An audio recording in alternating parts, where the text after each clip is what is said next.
Painkiller Ghosts, Chapter 7, Photojournalism, Exercise, and Other Forms of Suicide.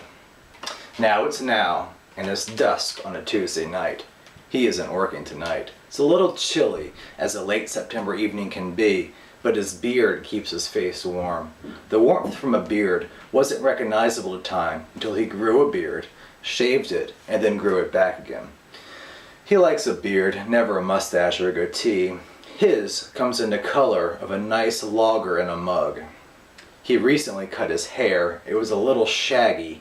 Mama called it unruly, so he cut it.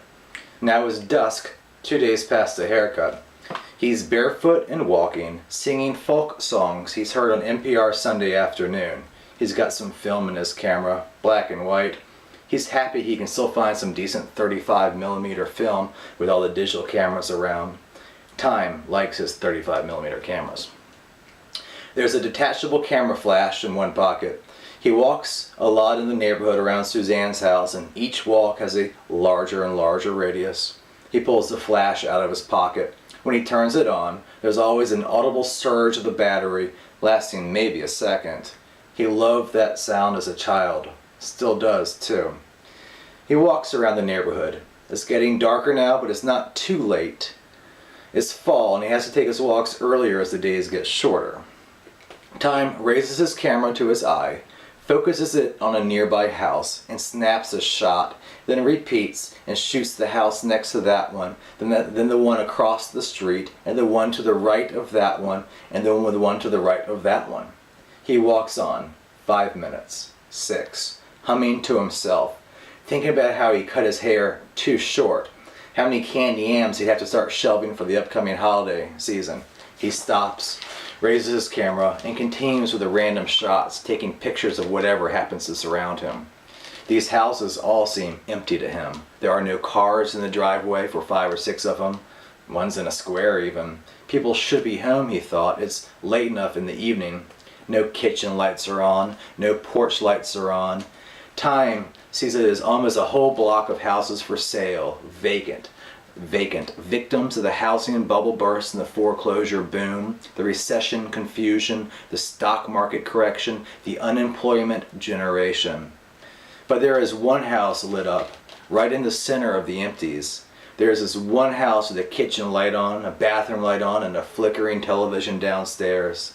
Time walks across the street and sits in the yard of a vacant house, a colonial with a blue porch and a lawn that needs weeding and raking. He sits for a few minutes. He thinks about the pot plant in the backyard, budding. He thinks about the tits of a woman he saw jogging a little while ago. He sees an empty pack of cigarettes next to the curb, and his fingers and his tongue get a mind of their own, and he can taste them. Eyes looking for a full pack on the ground. No, he says through his beard. We've stopped that junk too. He sits cross-legged. The house behind him sits empty, and the house across from him is bright, but with no signs of movement. A car in the doorway sits facing the closed garage door. It's a light blue 4-door sedan, Toyota, maybe 4 or 5 years old, he thinks. He sees where one bumper sticker has been removed, and from the left part of the fender, leaving a rectangular gray residue. And on the right side is a yin and yang symbol and a round sticker, black and white. He stares at the back of the car almost matching his eyes. His red, white, and blue eyes stare at the car that appears to have the blues in all ways. It reminds him of a car that Maria used to have. He's lost in himself a little bit, staring at the blue car. He looks at the stickers, one here, one gone. He tries to imagine what the other one once said. He can see the lights in the house, but he can't hear the television. He sits and closes his eyes, resting for a moment. He'll get up and go home in a minute, pick some hot tea and watch the war channel, the infidel channel, the suffering channel. But for now, he rests his eyes, he closes them, and they stay shut. Pop! What? Whoa. What? He's awake. He's confused. What just happened? What was that? His camera hangs from his neck. His hair is still 2 days after a cut on a barefoot, skinny skeleton. His feet are there, calloused. But that was a shot. Yes, he heard a shot, and nearby too. But there was something else, some movement, something falling, a thud. a crackling noise. The lights from the double-pane curtain windows spill out into the yard across the street from him, the brick sidewalk, the concrete driveway. There's a body. Time can see it now. He knows it wasn't there a minute ago, but there's a body there and it's dead, he knows. Right in front of the car, on the asphalt driveway between the car and the garage, and it's a dead body. Time can see that. Dead now, at least. He hasn't moved yet, not much, at least.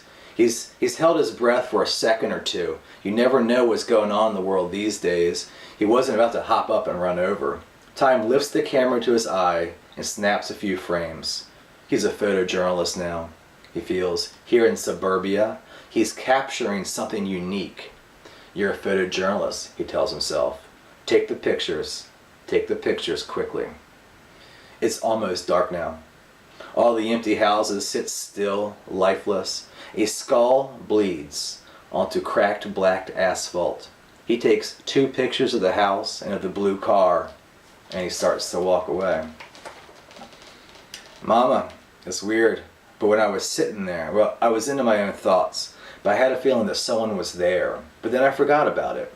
He must have been sitting up there on the roof when I came and sat across the street.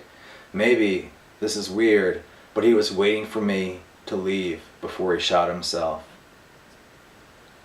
Maybe he didn't know you were there, sitting in front of him. Mama's putting on her lipstick. What Time didn't see, however, is that there's still a woman on the roof, crouched next to a dormer window, head on her knees, sitting in the cool evening air, crying silently. It's not her house. She only recently started living there, and she never meant to live there, but she had to move somewhere. That is her car, though. The blue one in the driveway, the one that's just inches away from the bloodstains. She's the one that put the stickers on the bumper. She's the one that took one off. Time never noticed her up there. He just looked down on the driveway, took his photos, and walked away. What he doesn't see later is the blue police lights, red ambulance lights, sirens on and then off, loud two-way radios, men with mustaches and badges, and a woman saying, "It's over. You're all right, Chastity. You're all right."